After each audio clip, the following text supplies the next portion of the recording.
અમે કોટલા સાંગાણીની મેંગણી મોટી મેંગણી આપણે મોટી મેંગણી મુકામે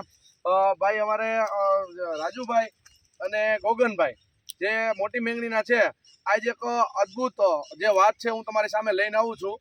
કે આખા ગુજરાતની અંદર જે મરચી બળી ગઈ છે જે વરસાદના પ્રકોપથી જે અતિવૃષ્ટિ થઈ એવા સમયે તમે જુઓ બતાવી તમને આ મરચી જુઓ અહીંયા રાખજો જો આ મરચા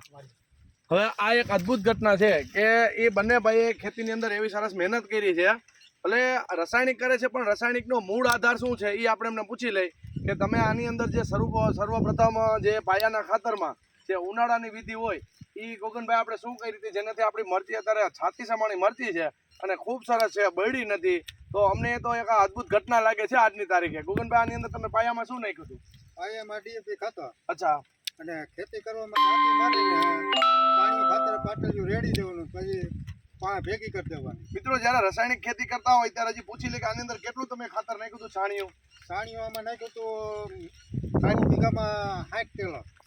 9 વીઘાની અંદર 60 ટેલર ખાતર નાખ્યું હતું એનો પ્રભાવ છે મરચીની અંદર જે આપણે અત્યારે વ્યથા છે મૂળિયા બળી જવાની અને મરચી સુકાઈ જવાની ડીએપી છે એ એક વિકલ્પ છે ખેતીનો ડીએપી આપણે નાખે છે રાસાયણિક ખેતીવાળા બધા ભલે પ્રાકૃતિકમાં ન નાખતા હોય પણ એ ન નાખતા હોય તો સામે ઘણો વિકલ્પ હોય પણ જો તમારે રાસાયણિક ખેતી કરવી હોય તો એક ખાતરનો આધાર લેવો પડે આની અંદર ઓર્ગેનિક કાર્બન પુષ્કળ પ્રમાણમાં છે જેનું આ પરિણામ છે તમે જોઈ શકો છો જો આ મરચા અને એક પણ છોડવો આમાં તમને બળેલો ક્યાંય નજરમાં નહીં આવે આ બાજુ બતાવજો ભાઈ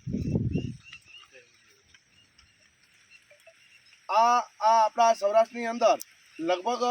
બહુ ઓછા પ્રમાણમાં 1 થી 2 કે 5% અંદર આવી મરચી બચેલી છે તો આ જે આ મરચી છે એ તમે વિશેષ માહિતી લેવી હોય તો ગોગનભાઈ અથવા રાજુભાઈ તમારો એક નંબર બોલજો તમારો મોબાઈલ નંબર આપી દો